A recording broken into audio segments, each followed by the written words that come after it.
Well, good morning, everyone. Welcome to this morning's study. It's nice to see everybody here.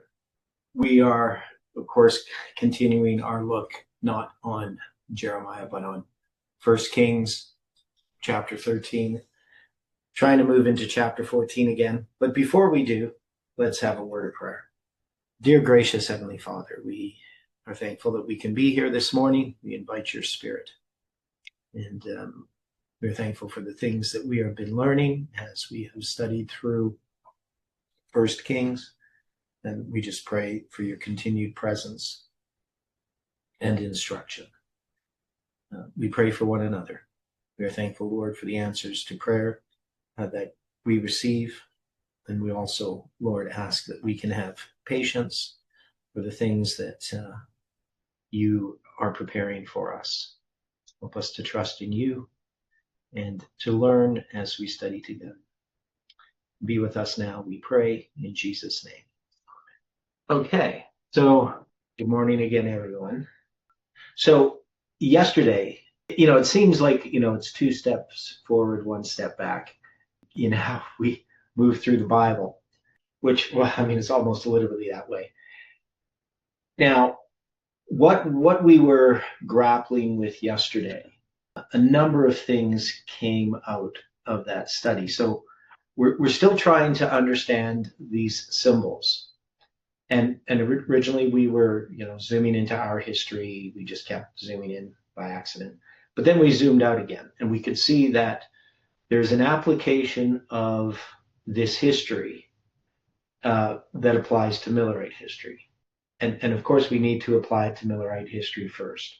Now, one of the things that ties us to Millerite history, of course, is the prophecy of Josiah, which ties us to the 391 and a half years, which ties us to the prophecy of Josiah Litch. So we have the time of the end here in 1798 as we apply to Millerite history. And we have the time of the end in our time, 1989. That is this offering on the altar in Bethel by Jeroboam. And so the question was, Rehoboam, who does he represent? And then Jeroboam, what specifically does he represent, right? So those are the things that we're struggling with. So what is... See, it's almost like I have to keep going through and figuring out what is it that we've decided on and what is it that we don't understand.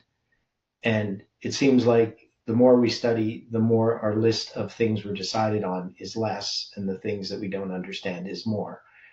Mostly in proportion, just because we keep finding more things that we don't understand. It's not that we're not understanding things. We are understanding things. We're getting a clearer understanding, but the things that we don't understand keep mounting in proportion greater than the things that we do understand. So it becomes a lot of things to sort through. So how are we going to sort through this? How are we going to sort through this line? The point that Stephen brought up yesterday, I think, was rather interesting, just to go through it. So at the end of the study, Stephen always comes up with these things right at the end. So we're studying through, and then he brings up this study that he did. Now, the study had to do with the 40 years or the 40 days. So 23 days into the second division of not the second vision. The third vision happens 23 days into the time that he's lying on his left side for 40 days, right? So he has his first vision, and then it's his second vision. Here, I'm getting confused here. I gotta sort through this. So, okay, so it's Ezekiel's chronology. He's got all these dated visions, and I know I have a chart of it here somewhere. Okay, here it is. Let's just take a look at Ezekiel's chronology. Okay, which one of these is the correct one? Because I know I have all these different charts of Ezekiel's chronology trying different, so these are just like trying different sort of chronologies. So it maybe doesn't show it. Okay, here's the one. Yeah, there's the chart that I'm looking for. Okay, so you're going to see his first vision, and then he's going to lie on his side for 390 days, and then he's going to lie on his side for 40 days. Right? Then you can see the second vision. That's the one on the 5th day of the 6th month of the 6th year of Jehoiachin's captivity.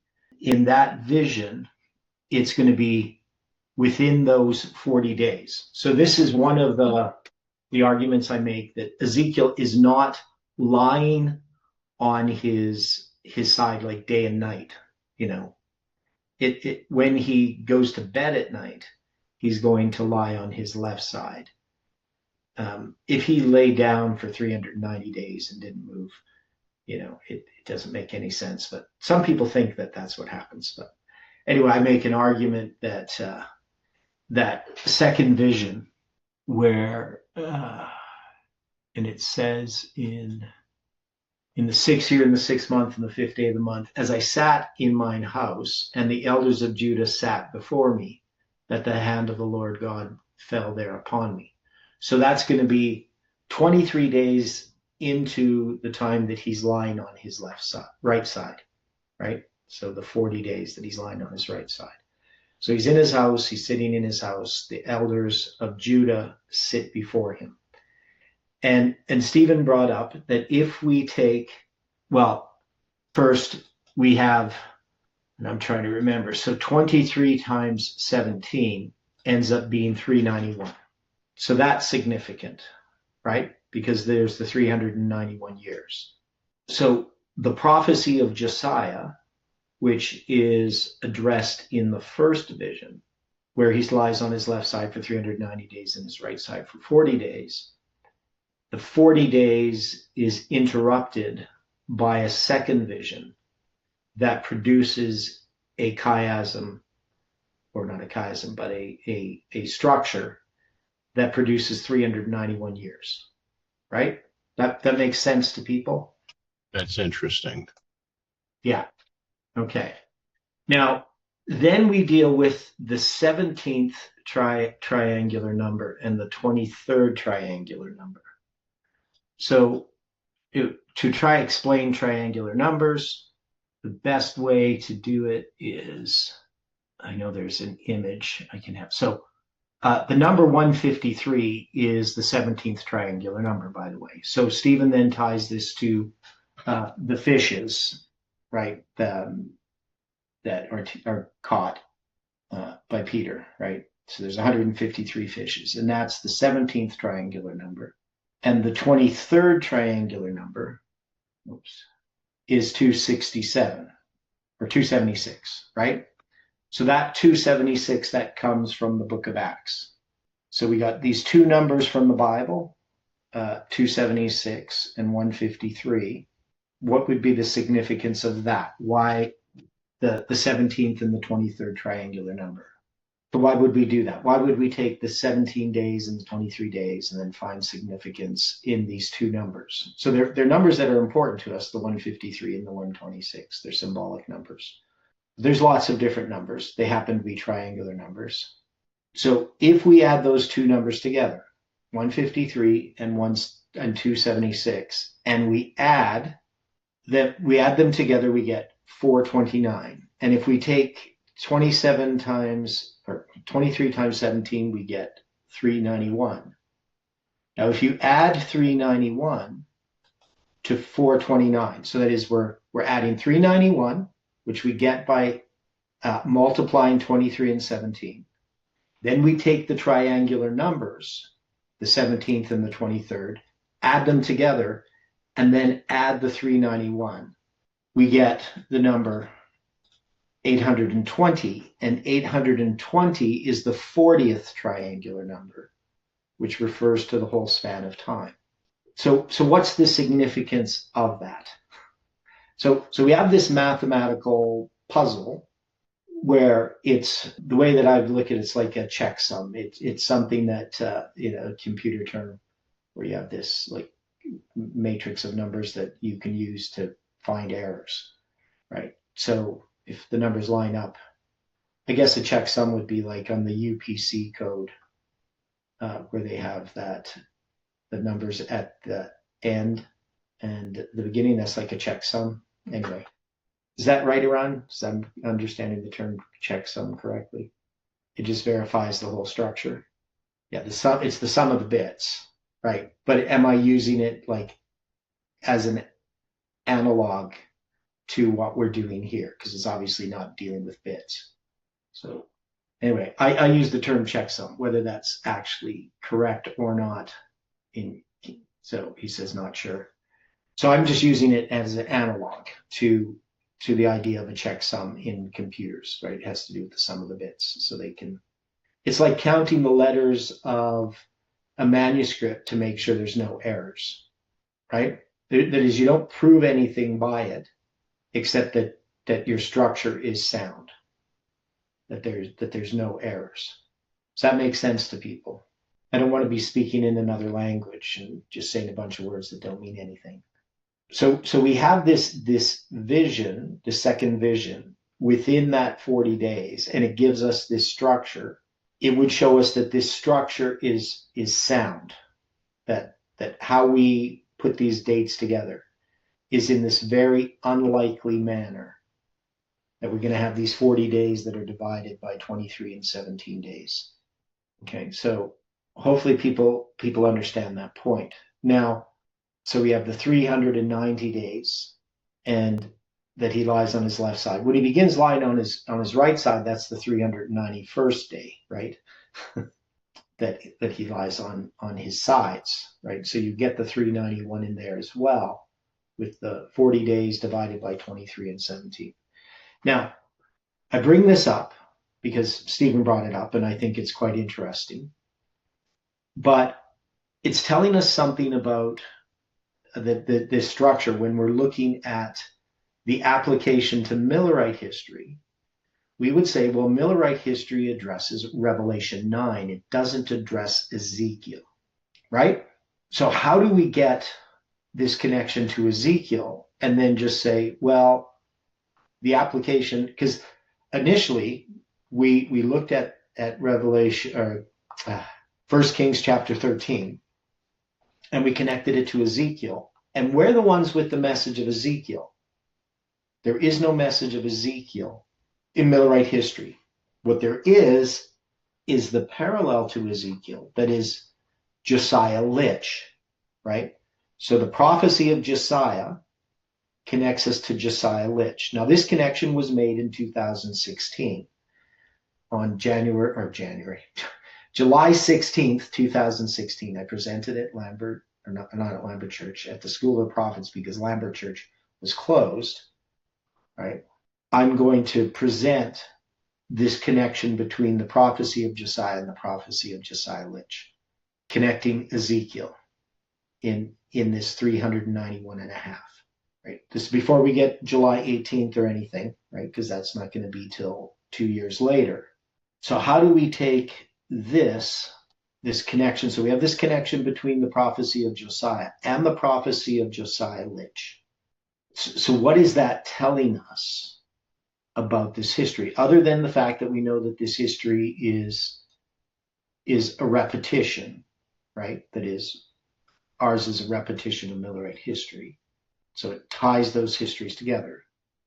So we have this sign, right? So we talked about the altar being rent. We talked about the ashes, that this could refer to a disappointment. We talked about the bones being dates. So one of the questions about the bones, can we argue that, so we have these two prophets, right? We have one that's the man of God, and we have one that's the old prophet. And we're saying, well, this can be Millerite history or our history.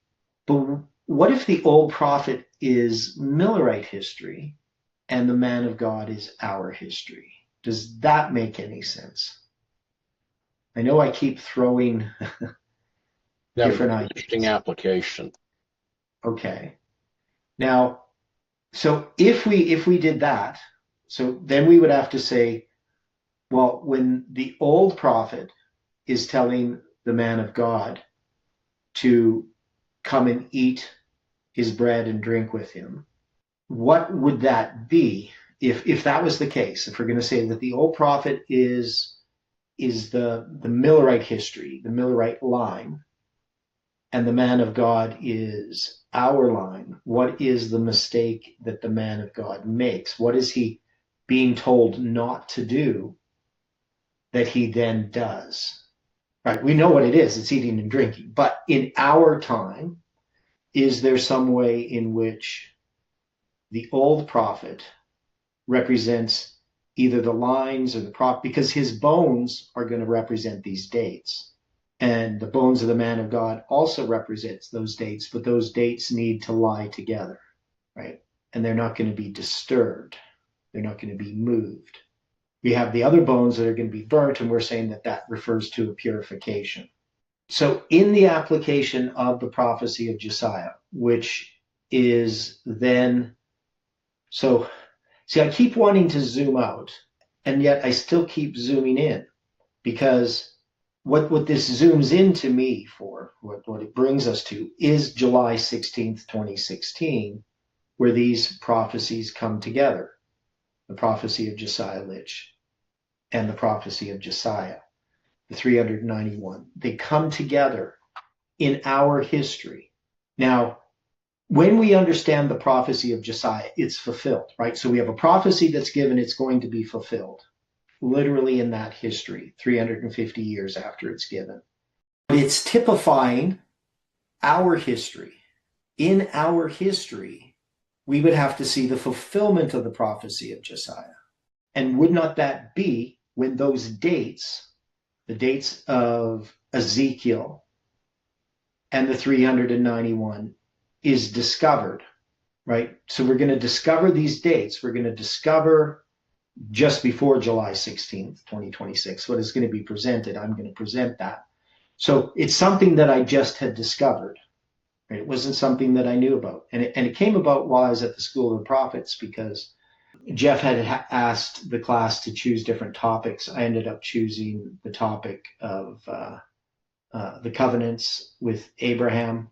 And it's a long story of how all these things connect. But me and Michael were working on the chronology of the Babylonian captivity in connection with this, with the chiasms and so forth. So it just kind of fell on my lap as part of all of the chronological studies. It wasn't necessarily, like, it wasn't intentional. I wasn't looking for the connection between the prophecy of Josiah or anything like that. So a lot of it had to do with the studying of the chiasms and then these structures, and just brought us into that understanding. So here we have them brought together. So I guess the question is, at what point in our history do we have Josiah coming to the sepulchres of these prophets, coming to the altar in Bethel, and finding these sepulchres and saying, leave the bones of the man of God alone, the one that was prophesied about? Do you understand what I'm asking? Like, can we take that connection, the understanding of the prophecy of Josiah, as the fulfillment of the prophecy of Josiah in our history? Right? Because we have its fulfillment in the past, but it's never understood, right? We have theologians, scholars, trying to figure out Ezekiel's 390 years and 40 years. And then in our time, we come to understand that in connection with the prophecy of Josiah, something that's never been seen. Is that the fulfillment of the prophecy of Josiah in our history? Because we can also say, well, the prophecy of Josiah is fulfilled at 9/11, or we could say it's fulfilled in 1989, right? And maybe that's true. Maybe we just say, well, it's 9/11. But then within our movement, the understanding of a prophecy. So when a prophecy is unsealed, is that a waymark? It could be. Well, it always is. It's not just that it could be. I cannot think of, what's unsealed at the time of the end. The book of Daniel, that's a waymark. I mean, the unsealing of a book, those are by definitions waymarks. right? When something is unsealed. So because it's a fulfillment of prophecy, only fulfillments of prophecy can unseal prophecies, right? Okay. Okay. So we have this. So it would be a waymark within our lines in some way, but it's not insignificant. At least we could say that when a prophecy is understood, that's an important event. Now, we could argue that the prophecy of Josiah, while it's understood, in the summer of 2016, its true significance isn't seen until after we get into time setting. That is, the time setting part of it was not seen in 2016. It was simply that we saw the connection between the prophecy of Josiah and the prophecy of Josiah Litch, and the prophecy of Josiah giving us this being applied to Ezekiel chapter 4, just that had never been done before. Nobody had ever thought about looking at the prophecy of Josiah and counting from the prophecy of Josiah to the fulfillment of the prophecy 350 years, and then recognizing there's 40 years, that the 390 and the 40 end at the same date. So this is going to be found at the end of October, right? Beginning of November of 2018, that we bring all of that together, as far as the 390 and the 40 being this mirror pointing to the same date. But then we have the 430 years, right? So we can argue that there's this 430 years from the beginning of Solomon's reign to the siege. So we have the 40 years typifying or paralleling the 40 years at the end, which is a common thing, like the three angels' messages and the three decrees. The three decrees precede the beginning of the three angels' or the beginning of the 2300 days, and the three angels' messages precede the end of the 2300 days. And so the 390 years has that same characteristic, where there's 40 years before it starts, and then before the end there's another 40 years. And it's the prophecy of Josiah that brings those points together. So maybe there's just different levels in which we look at this prophecy of Josiah that we have. We can still say that we can look at this as a story of Millerite history. We can look at it as a story of our history overall, but we can also zoom in internally in the movement. So there is some line within our movement in relation to July 18th that we still have not fully examined, that I think is here in this story. But again, I keep wanting to zoom out, but I keep being brought to zoom in. But that's the way it should be, right?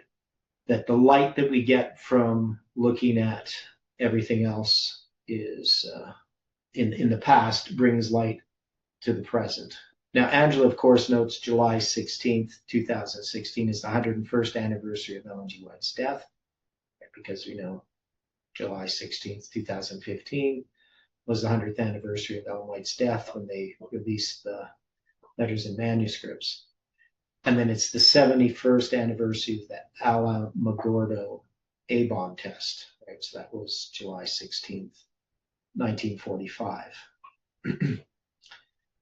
So we have these, that makes sense. Just looking at the numbers, the 101st and the 71st. I just know if you took the zero out, 11 times 71 is 781. 18th of July backwards. But anyway, that's just an anomaly. Okay, so I'm not quite sure how we're going to sort through some of this, but we can say that there's different levels that we can look at the story, right? That is, we can look at it as a story about Millerite history, and then we can look at it as a story about our history in the broader sense, but then it can even be specifically zoomed down into the understanding of of this story is a line in and of itself. How we ended up connecting these together is part of our history. Now, what about, so I know I'm jumping around, even though, it's necessary, but the restraint of the hand. So when his hand is going to dry up and then it's going to be restored. So we have a restraint and a loosening, right? And we connect the restraint and the loosening to Islam generally. I would think that we have. Could Okay, we also connect it to the four winds being restrained and then loosened? Yeah, that's Feeling of God's people? Yeah, it can be, but we generally just connect it in this case. This is not four winds. This is just the restraint of Islam.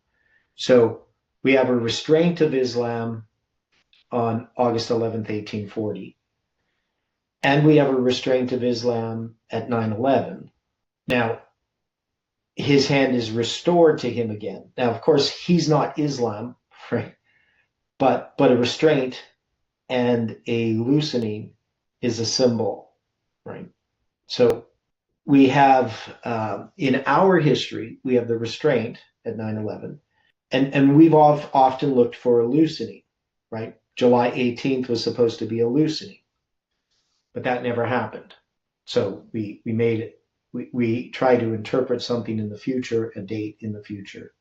But is there going to be a loosening of Islam, or is it just the restraint of Islam, but not Islam is loosed, but some other power? Because the power here, so Jeroboam, he's representing, and this has to do with persecution, so we could just argue there's nothing to do with Islam. But he's representing, in our history, independent ministries. In the history of the Millerite history, he would be representing the Protestants. And the Protestants do have a restraint, do they not? Or is this restraint just referring to the restraint of Islam? How would Jeroboam's hand being restrained have to do with Islam? Could it be just the symbols? We're trying to take Jeroboam too literally. It's just that he's that history, and that there is this restraint of Islam that occurs. So that's the fulfillment of the end of the 391 years and 15 days. Is that how we would look at it? You just see we have lots of options, right, of how we could interpret these symbols. And so when you have all of these different variables and you try to fit them together to have a cohesive picture that doesn't have any contradictions, it's not easy to do, right? Because we have to look at so many different pieces of the puzzle. And sometimes they seem to fit a certain way. And we've all had that experience making puzzles where you put a piece and you think it fits, and then later you realize that one really didn't fit. And then you move it out, and then all of a sudden, everything falls into place. So I'm not really sure what to do, right? We've read this over. We can keep going over it. What is it that we need to do to sort through this? Now, when we were doing the stories in 1st and 2nd Samuel and in Judges, we were looking at Hebrew numbers, and we were counting dates, them from days from 9/11 or from 11/9, and they would produce dates in our history, and we could then see the symbols attached to them, and we could now say, okay, it's this way mark, and this fits in with the story that we're seeing here, and it would be like a confirmation. And maybe in some ways Stephen's study has something to do with that, what he gave us there with the 23 and the 17 and the 40th triangular number, how they fit that together. So we can see the structure, but we don't know what it means particularly, what it tells us about these lines. Any suggestions? Just what I put in the chat there, because I was playing around with numbers a bit. So from 1840, August 11th, 1840, to November 1st, 1922. So 1922, November 1st is the 11th day of the 8th month on the biblical calendar. So you get an 11/8.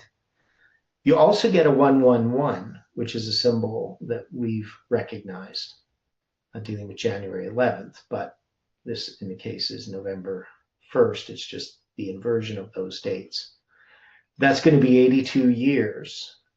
And we have the 820 being that 40th triangular number.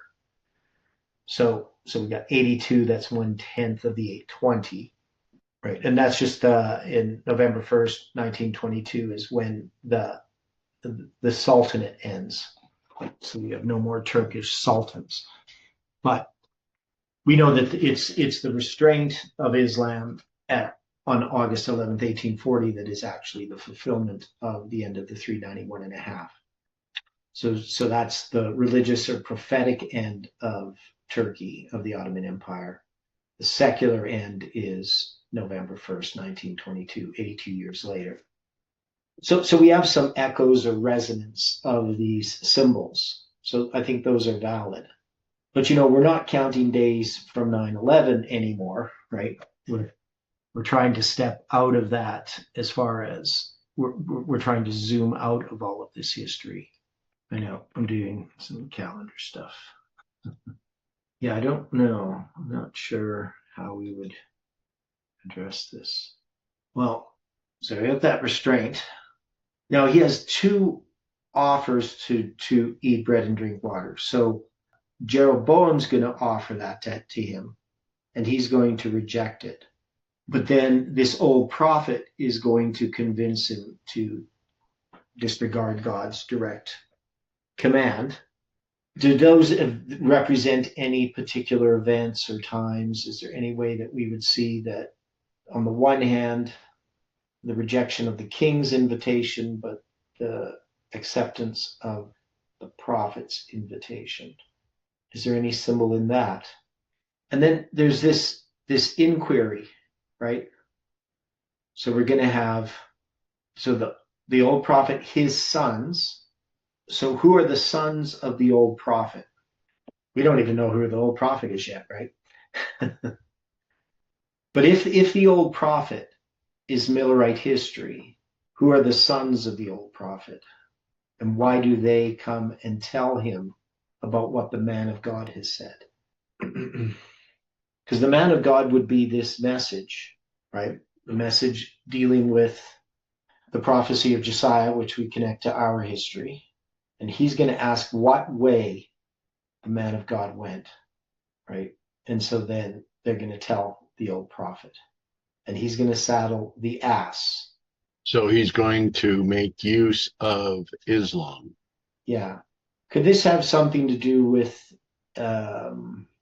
what was happening in our history in regard to an interpretation of Daniel 11, where we have people trying to make the king of the South Islam?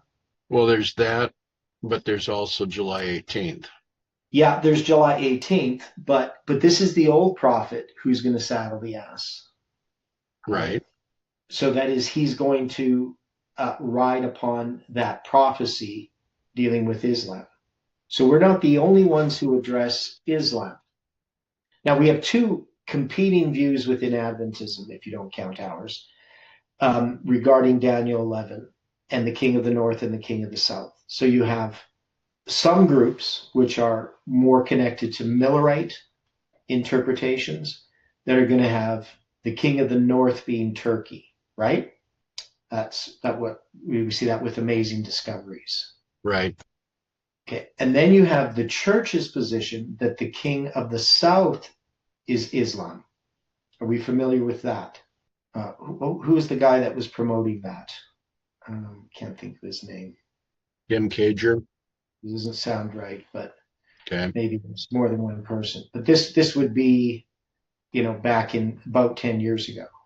So in 2016, this was really one of the things that we were contending with, was these different interpretations of, these different interpretations. Actually, a guy came to our church and presented this to Warburg Church. But he was presenting his ideas, but it was commented on that some other major Adventist speaker was promoting this idea, but I just can't remember who it was. But it was sort of, and it was sort of in opposition to Jeff. So people were aware of Jeff Pippinger's understanding of Daniel 11. You had that book by Swearington, where he was actually supporting more something in line with Jeff's view, that the king of the South was the Soviet Union, the king of the North was the papacy with the United States, overthrowing the Soviet Union. So in line with Lewis F. Weir. So where our movement has been in line with Lewis F. Weir's understanding, you have this group that is trying to revive Uriah Smith's understanding, and then you have this new understanding that's popular within the church, that's sort of endorsed by the conferences, that the king of the South is Islam. So everybody's trying to deal with Islam in some way, one way or the other, right? They're looking at Islam somewhere in the Bible, in Bible prophecy, but different people misusing Islam. So maybe the old prophet saddling the ass is a misuse of Islam, and this Islam is going to take the man of God and distract him from the commandment of the Lord. Now, so Dwight, how are you looking at this then if you applied it to July 18th? Because if we applied it to the old prophet is obviously not, if we're saying that it's sort of this misuse of July or of Islam, either as the king of the North or the king of the South in Daniel 11, is there some way in which these alternate versions have distracted some within the movement, or the man of God even specifically, whatever that message is? But I guess Dwight's not there if he's not going to answer. Okay. Now, we did deal with the fact that the man of God is sitting under this oak tree. So he's studying, right? That's the way that we take this. And it's while he's studying that that this old prophet's going to say, "Come home and eat bread." And he said, "I may not return with thee, nor go in with thee, neither will I eat bread, nor drink water with thee in this place. For it was said to me, by the word of the Lord, thou shalt eat no bread, nor drink water there, nor turn again to go by the way that thou camest." And he said unto him, "I am a prophet also, as thou art." And an angel spake unto me by the word of the Lord, saying, "Bring him back with thee into thine house, that he may eat bread and drink water." But he lied unto him, right? So this word lied, so we don't like lying. Kakash is to deceive, lie, fail, grow lean, right? So it's just basically lying. It can be feigning obedience, but that's the hithpahal if it was in the call form. So this would be in the PL form if it's a lie. So we lied unto him. Let me just look at the Hebrew. Oh yeah, it looks complete. That would be, there's something interesting there. Okay, so one thing we need to think about, because we already looked at this before. So we know that he's not supposed to eat bread or drink water. Now, the water, 4325, we attach to that span of time from November 9th, 89 to 9/11 inclusive, right? So that's one thing we do. So what's the difference between, if we take water, 4325, and we subtract 3899, we get 426. So what does that give us as a clue? 426. So I think this eating bread and drinking water has to do with time setting. I still think that this is about a deception of time setting. Because if we have bread, 3899, and water, 4325, we have with the water, we have the symbol of the span of time from November 9th, 89 to 9/11, 2001, inclusive count.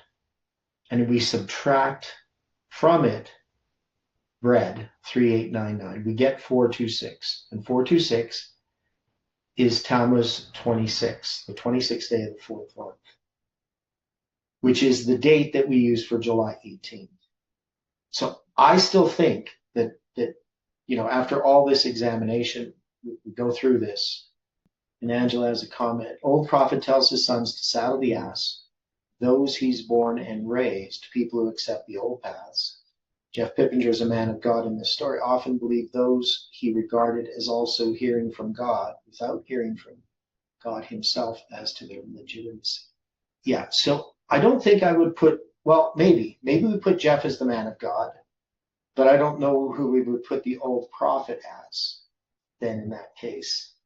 Okay, so let's look at some of the options. We're going to say whatever this deception is, it is tied to the time setting of July 18, 2020. Because bread and water, the difference between those Hebrew numbers is 426. Now, we're not just using that as the reason, right? It's just that we've mulled over many different things about what the bread and water, the eating of the bread and water, and the commandment not to eat bread or drink water is related to time setting, right? That would be the prohibition from God, where this movement disregarded that prohibition.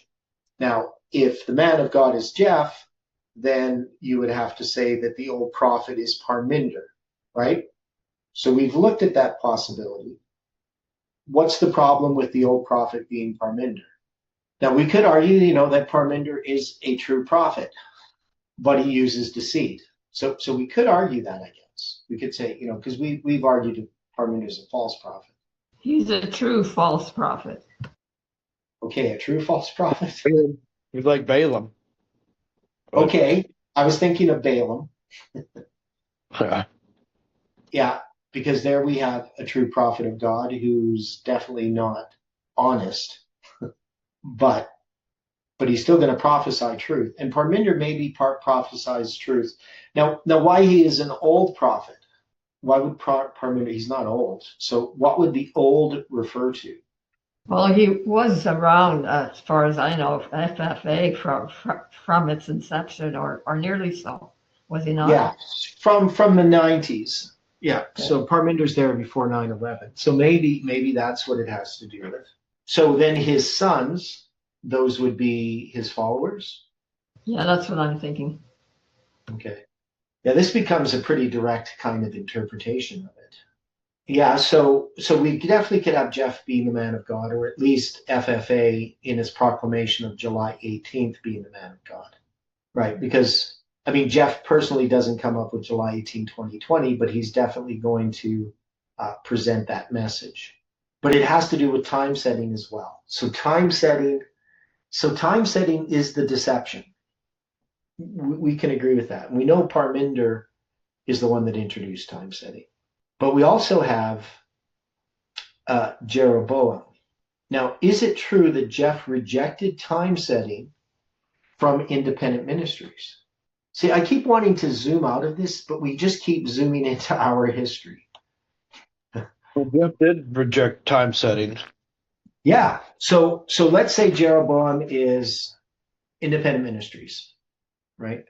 Independent ministries is going to invite Jeff to time set. And he says, I can't time set.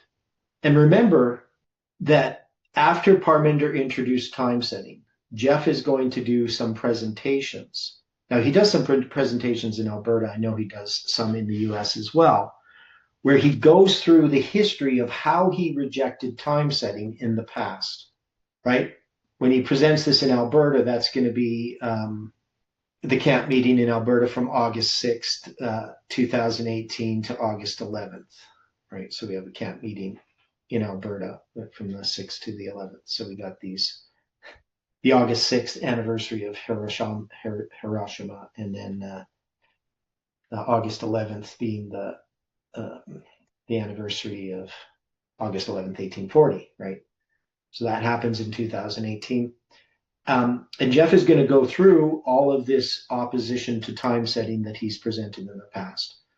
But this time he's going to be deceived, right? He's going to accept time setting. He's going to eat the bread and drink the water. Now, what was Parminder's time setting based upon that Jeff accepted? Why did Jeff accept Parminder's argument for time setting? Because he was opposed to time setting. What was the argument that Parminder presented that convinced Jeff? Was it a sound argument? Was it dispensationalism? Is that the argument that Parminder is going to use? Even though it's disguised, he's going to argue dispensationalism. Correct. Yeah. And Jeff's going to buy into it because Parminder had set up Jeff already prior to that.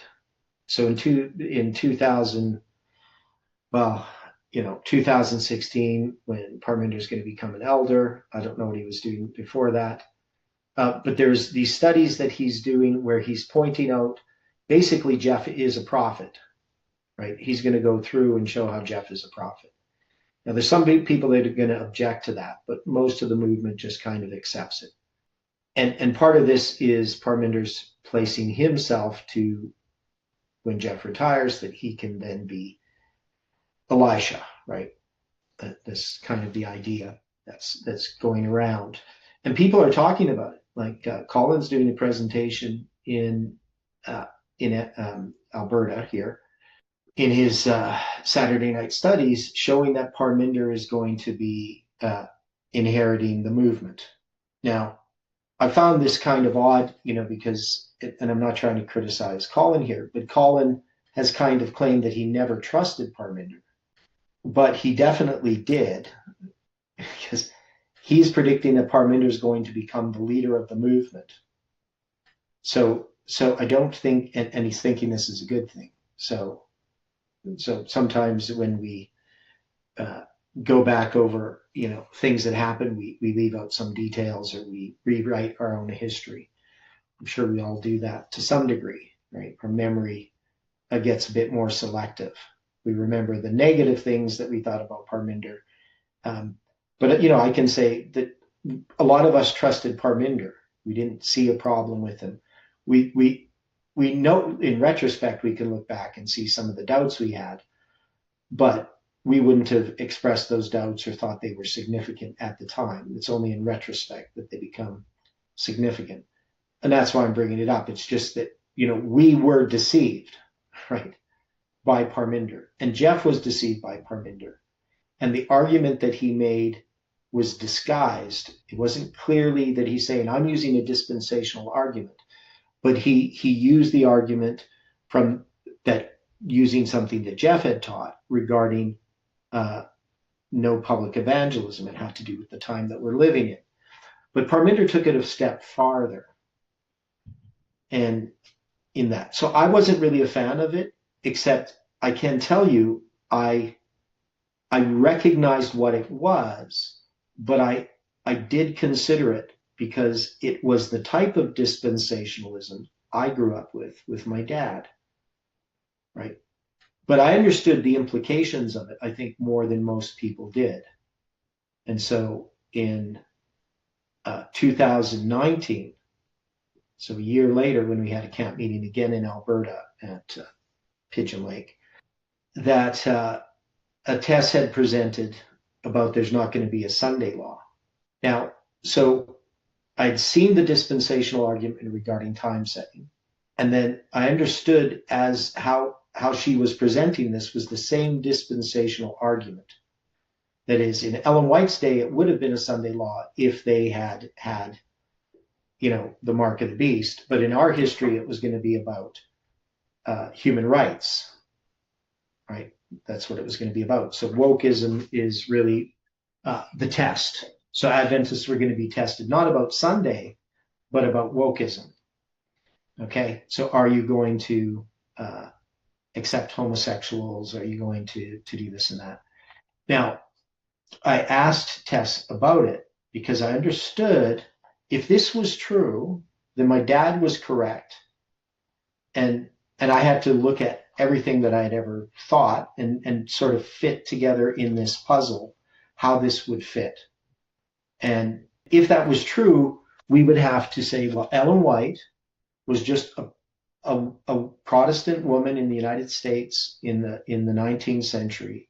And so her ideas just reflected that. And the ideas of Jesus, when he talked about Noah and Jonah, that was just the understanding of his day. Noah didn't actually have to exist.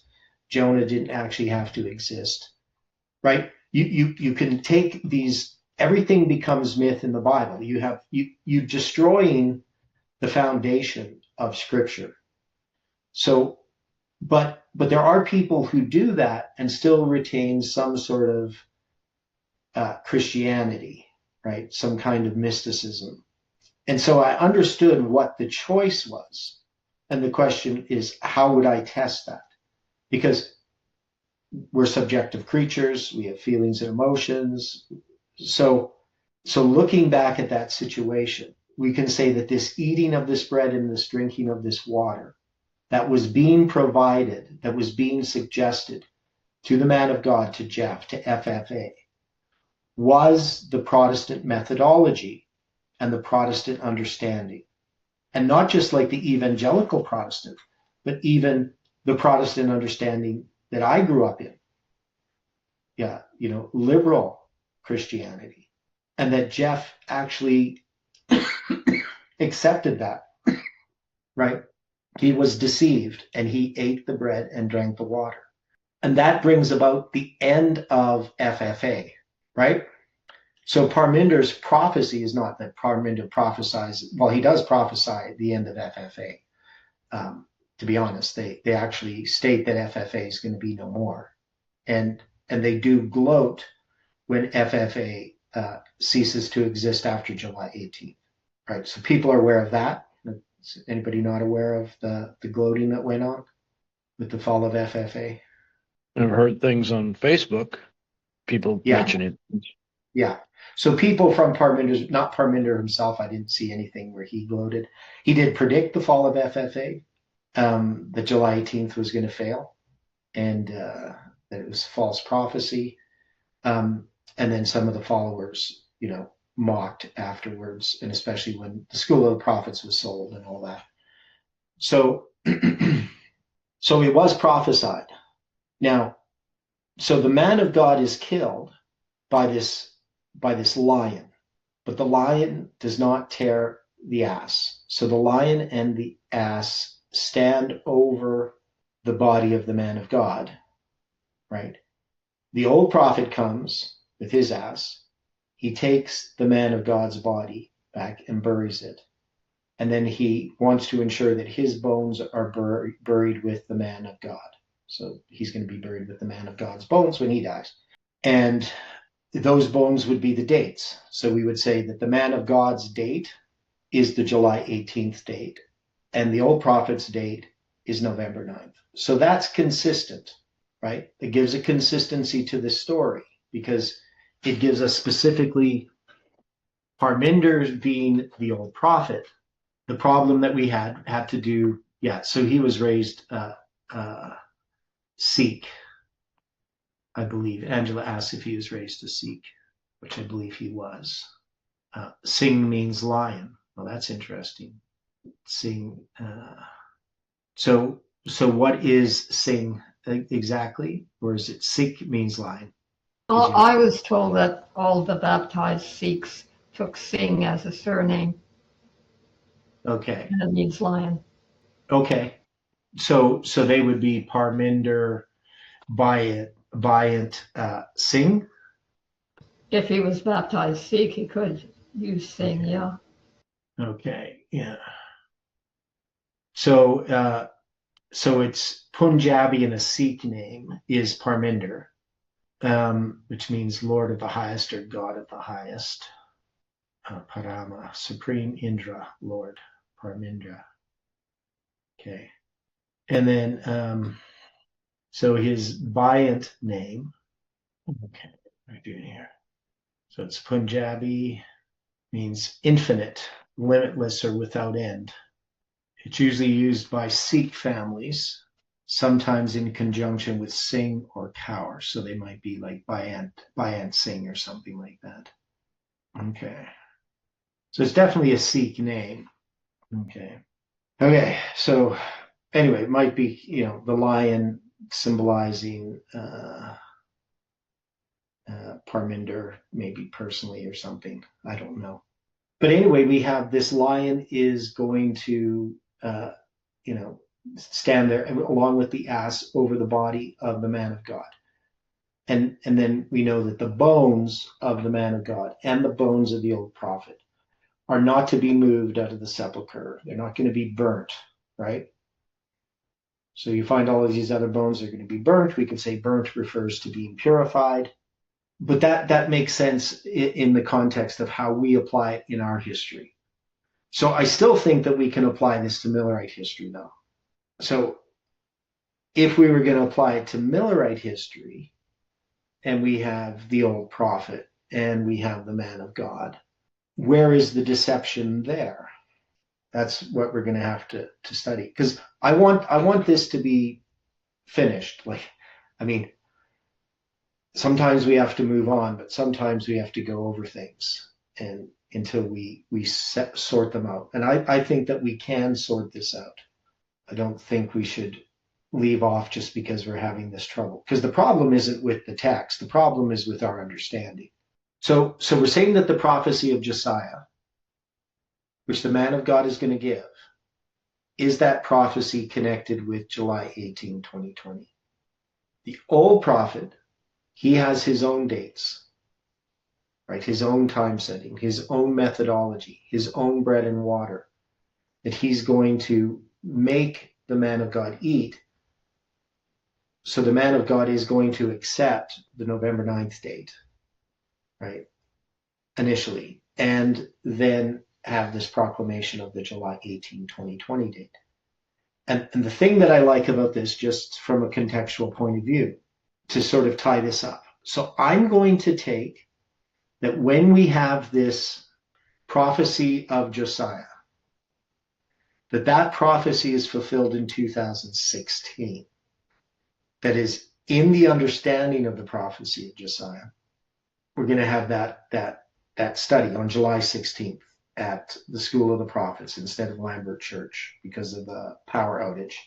And because of the power outage, I end up speaking instead of Daniel from Brazil, right? So Daniel was supposed to speak, but he didn't have any power so that he could do his translation into English so he could do his presentation. So he asked me to do the sermon. So I wasn't asked to do the sermon by Jeff or the elders or anything. I was replacing Daniel, right? And so then I did this presentation on Ezekiel, which was then was recorded, and Jeff made copies of and passed that around. So that became a really significant study for Jeff because he said a lot of light is going to come from Ezekiel. And he was very impressed with the fulfillment connecting the prophecy of Josiah to Ezekiel chapter 4, right? So that's going to be the prophesied. Now we can say, so the man of God doesn't really represent Jeff.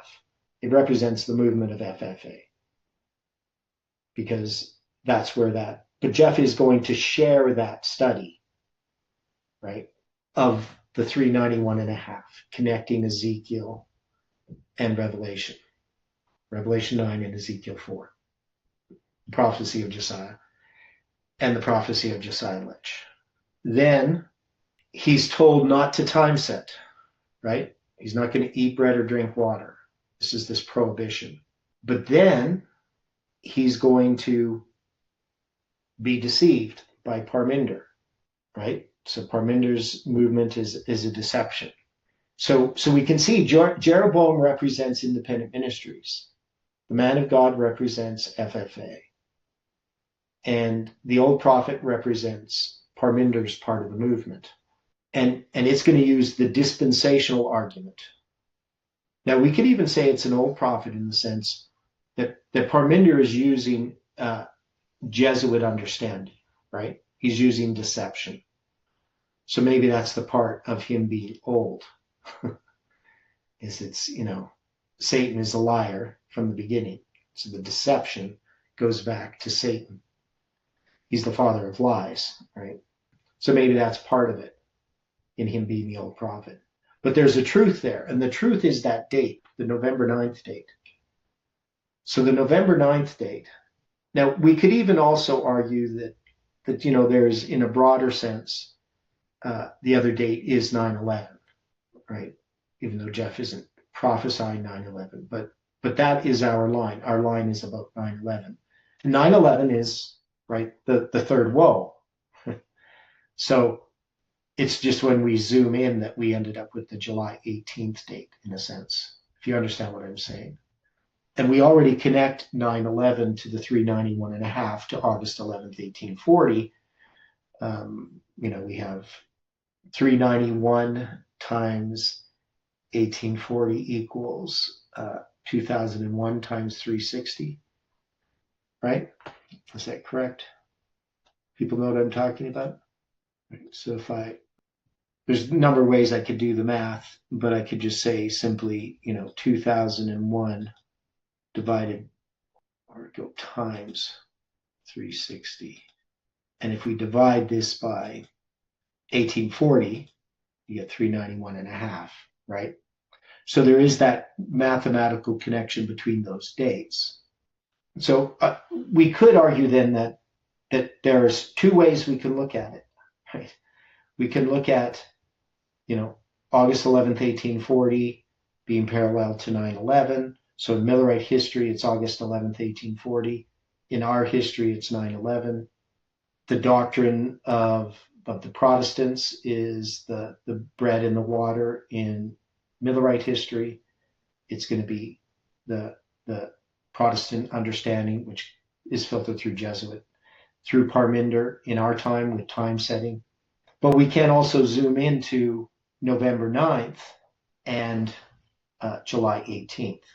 So we have this, November 9th, 89 to 9/11 is that history dealing with the first angel's message. In our history, we have November 9th to July 18th that parallels that. So that 252 days between those two dates becomes a symbol. I don't know, is that making sense? Have we sorted out anything? I know this is the last study this week, morning study, till Sunday on this topic. Well, we're piecing it together. I mean, since Yes. We're piecing it together. Couple things seem okay. Yeah, and piecing it together as a puzzle, as jigsaw puzzle. You dump them out on the table, you flip them up so that they're all facing up. You group them in their colors. You find all the corner and edge pieces. You fit those together, right? Then you start working on the middle. I'm not sure where we are on that. Maybe we're just still starting to piece some of the pieces together. Sounds like we're on the end, still on the ends. Yeah, we're still on the border, right? Okay. So, but I think it is making sense. It's just that it's taking time, and it should take time, right? Because we're learning as we go along. Now, before we close with prayer, just mentioning about tomorrow evening.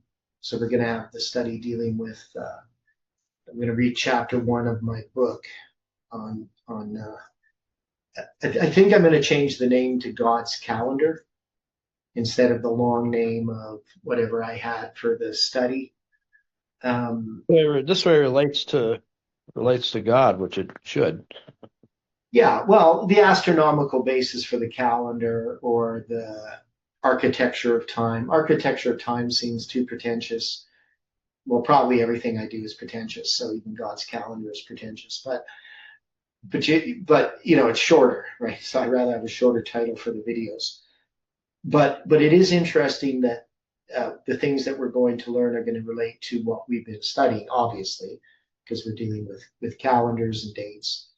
But I'm hoping it will be really helpful for people. It is going to be a slower approach to understanding the calendars. But anyway, that's tomorrow night, so keep that in your prayers. And of course, we still have the Godhead study, and then Dwight's study of Sabbath.